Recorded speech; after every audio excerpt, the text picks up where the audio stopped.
Le 13 février 2025, je recevais l'appel que tu veux pas recevoir. Celui qui commence par « On est à l'hôpital » et qui se termine par « Au moins, il a pas souffert ». Depuis la mort de mon père, je vis le deuil de tous les bords. En dedans de moi-même, puis de l'extérieur, je vois à quel point on est mal à l'aise avec la mort puis le deuil. Une coupe de mes sympathies, de sincères condoléances, puis après ça, silence radio. Ce balado, c'est mon espace pour parler de la mort, du deuil, de ce que j'ai vécu, puis de ce qu'on vit tous à un moment ou à un autre. Pas pour pleurer, mais pour jaser. Des fois avec tendresse, des fois avec humour. Parce que oui, des fois, on peut rire de la mort. Faut juste le faire doucement.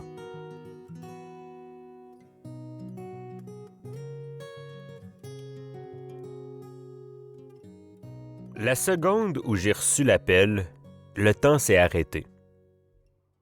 Pas pour vrai, là, juste pour moi.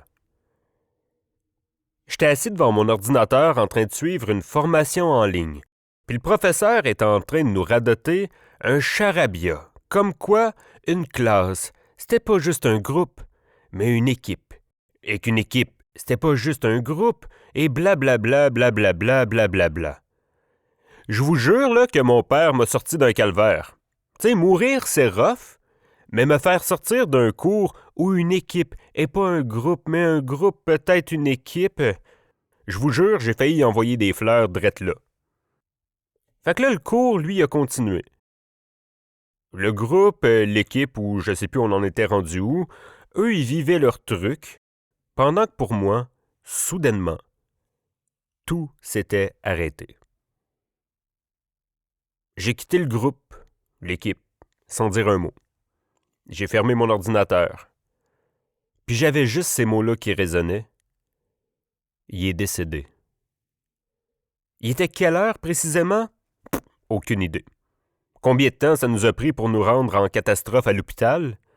Aucune idée non plus. Le temps venait vraiment de se figer.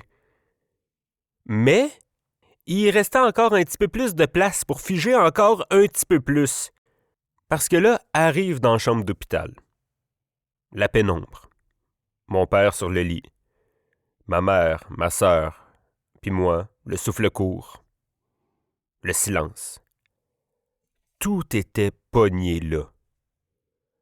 Puis ça, c'est du temps figé, puis pas à peu près. Même pas d'horloge qui fait tic-tac. Rien. Puis après, tu reviens à la maison familiale, puis là aussi, le temps s'est arrêté. Ces choses sont encore là, à la même place qu'ils avaient laissé quelques heures plus tôt. Puis là, tu finis par aller te coucher parce que t'es épuisé par les émotions, tu sais. Puis là, t'essaies de dormir, mais ça dort pas. T'es comme dans une salle d'attente, mais dans ta chambre. Puis là, tu vas défiler chaque heure. Minuit, 1h, 2h, 2h15, 2h30, 3h, 4h. Puis là, à un moment donné, tu te dis « Ah, puis de la marde, m'aller me faire un café, puis m'a googlé comment écrire un éloge sans brailler. » Tu sais, faut que tu commences quelque part. Puis là, le temps, oui, il est figé, mais ça a dû avancer quand même, parce que là, t'es rendu le lendemain matin, tu sais. Puis dès que tu commences à entamer des choses, les appels, les procédures funéraires, là, c'est complètement l'inverse qui se passe. Puis là, soudainement, ça va trop vite. Puis là, t'as l'impression de ne plus avoir le temps pour bien faire les choses, tu sais. Fait que tu viens de passer d'une période où tout semblait hyper statique à te faire donner des deadlines par du monde. Oui, veuillez nous acheminer tel document avant telle date. Parfait, on vous revient avec ça d'ici une semaine. Wow minute, toi? Moi, ça fait 3 jours qu'on est jeudi soir, 18h30, là. Ce que j'ai compris à travers tout ça, c'est que le deuil, ça suit pas d'horaire. Tu sais, il n'y a pas de timeline. Il n'y a pas de prochaine étape dans 3 à 5 jours ouvrables. Il n'y a pas d'échéancier. T'as beau avoir des papiers à remplir, des appels à faire, des gens à remercier, ton cœur, lui, il prend son temps. Puis tu sais, mon père, il était comme ça, hein? Il prenait tout le temps son temps.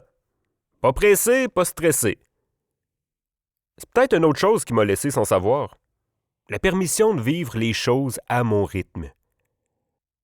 De faire mon deuil lentement. Comme lui quand il y avait un projet à faire, hein? Et il était long à starter. C'est comme une vieille tondeuse là, qu'il faut craquer 8 fois avant qu'elle parte. Mais un coup qu'elle part, ben, elle fait la job. C'est juste plus long, mais c'est correct de même. Dans les jours qui ont suivi, j'ai laissé mon calendrier vide. Pas d'alarme, pas de rendez-vous. J'avais juste besoin que le temps m'impose rien. Qu'il me laisse choisir quand je voulais manger, ou brailler, ou écouter le silence. Puis tu sais, j'ai compris que dans le deuil, chaque journée peut être une heure, mais chaque heure peut durer une journée. C'était Et si on riait de la mort? Une mini-série personnelle, un peu triste, un peu drôle, mais surtout sincère. Si ça t'a parlé, n'hésite pas à le partager à quelqu'un à qui ça pourrait faire du bien ou à laisser un commentaire ou un like. Parce que parler de la mort, c'est pas toujours lourd. Des fois, ça fait juste du bien.